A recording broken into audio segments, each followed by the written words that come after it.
This is the Simon Conway Show here on News Radio 1040 WHO, and I'm very privileged to say we have another potential presidential candidate in our studio. He is former Alabama Supreme Court Justice Roy Moore, made famous for refusing to remove the 10 Commandments from his building, and that cost you your job, sir. Welcome to the Simon Conway Show. Well, thank you, Simon. It's nice to be with you.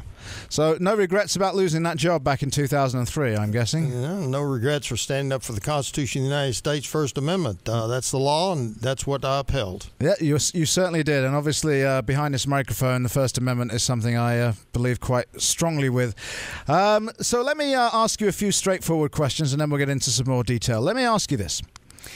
If you had been president, and clearly you're a man of God, could you have given the kill order for bin Laden? Yes.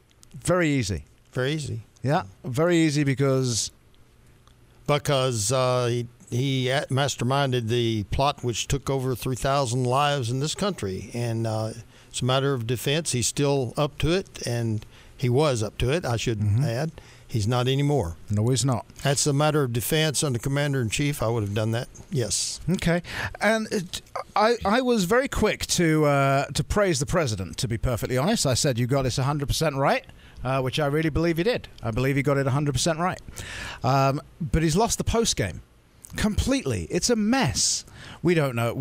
First he was armed, and he resisted, and he was reaching for a rifle, and he was using his wife as a human shield, and now we find out none of that happened. I don't care that none of that happened, by the way. I'm very pleased the SEAL team put 2 bullets in him.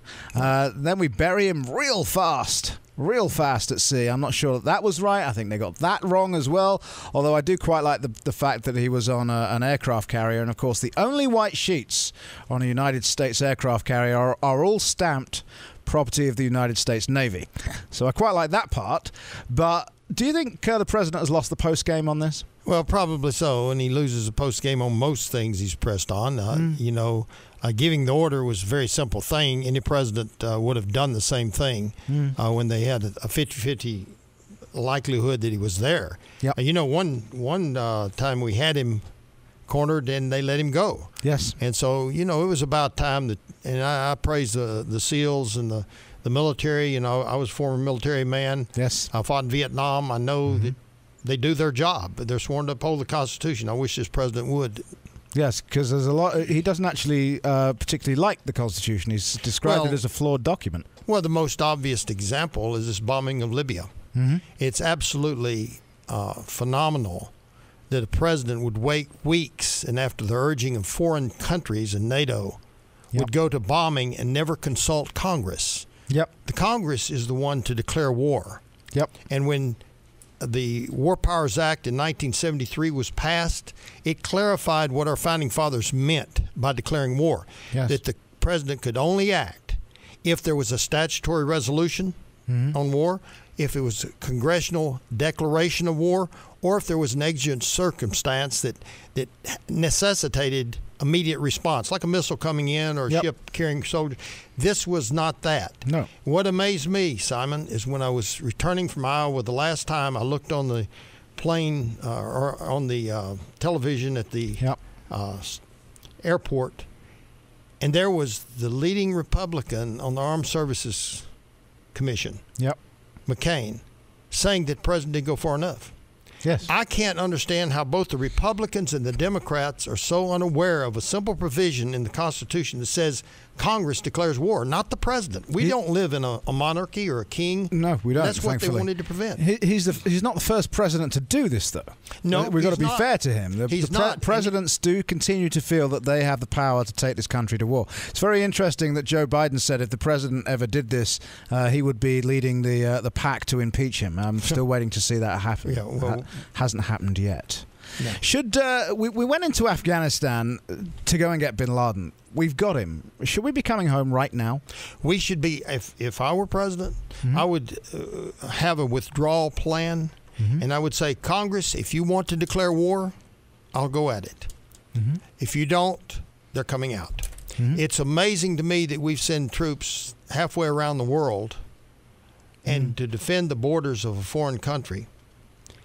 Yep. And that we can't defend our own borders along Mexican border. We can't defend our own country. And both Republican and Democrat presidents have ignored our immigration laws, which I think is a travesty. And I support Jan Brewer and the Arizona governor in what she's trying to do. She has every right to protect the health, safety, and welfare of her own citizens.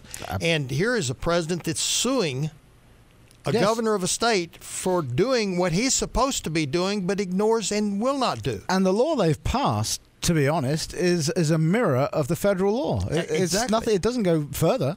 Exactly. And they'll use all these convoluted arguments to try to stop what under the 10th Amendment is the right of every state. The powers not delegated to the United States by the Constitution nor prohibited by it to the states or reserved to the states respectively or to the people. And we should be recognizing that the Constitution is simply limitations on the federal government, not a program to give them absolute power over the states and over our people. Sure. Clearly, I wasn't born in Iowa, and I came in through the front door.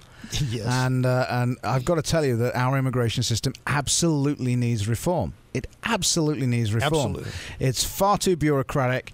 It's far too complicated. I had to give my fingerprints up, I believe it was 17 times in total. If I wanted to leave the country during the process, I had to get this other government document, which has a lovely name. It's called advanced parole. That's I would ask the obvious question, where do you immigrate from?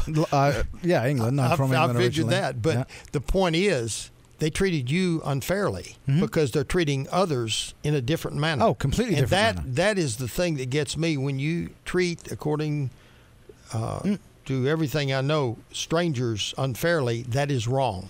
But the thing is, at the end of it all, so you go through all this hard stuff, which is bureaucratic nonsense mainly. Sure. You have to have a medical to make sure you haven't got a communicable disease. I actually agree with that, except my medical took place after I'd been here for 3.5 years. It's ridiculous. And that was a $450 check to the doctor, who I never saw, by the way. And I just saw his nurse who took some blood. I'm glad you're here because you're probably more conservative than half the ones. Well, I'm a very proud and patriotic citizen of this country now. But that's the thing. The final act is you take this test, which is completely ridiculous. It's 5th grade level, and you've got to make a D to become a citizen of the greatest nation on the face of the earth. You have to make a D. You need know nothing about where we come from, our founders, their intentions, nothing. Absolutely nothing. We've got to change it, but frankly, it's not worth doing a thing unless we've got a president prepared to secure the border. The last two have not been prepared to secure the border. I would secure the border. And it would be guaranteed. Well, that's an unequivocal answer. Unequivocal. And I'm very pleased with that. The amazing thing about this is to think logically now that we're trying to secure the borders in Afghanistan. Yep. Thousands of miles away. That's right. We've got military here and National Guard here and states that want to. Do you think that border could not be sealed within weeks? It could be. Sure. The problem is the Republican president didn't want to do it, No, he didn't. ignored Congress. The Democrat president didn't want to do it, and is in fact suing a state who is trying to do it. That's right. It's not a problem of whether it can be done or not. It's clearly something that could be done. Sure. And it would take, I would say, in a matter of 10 days. Well, we certainly could make it a lot more secure in 10 days. There's no doubt about it. The will is not there to do it.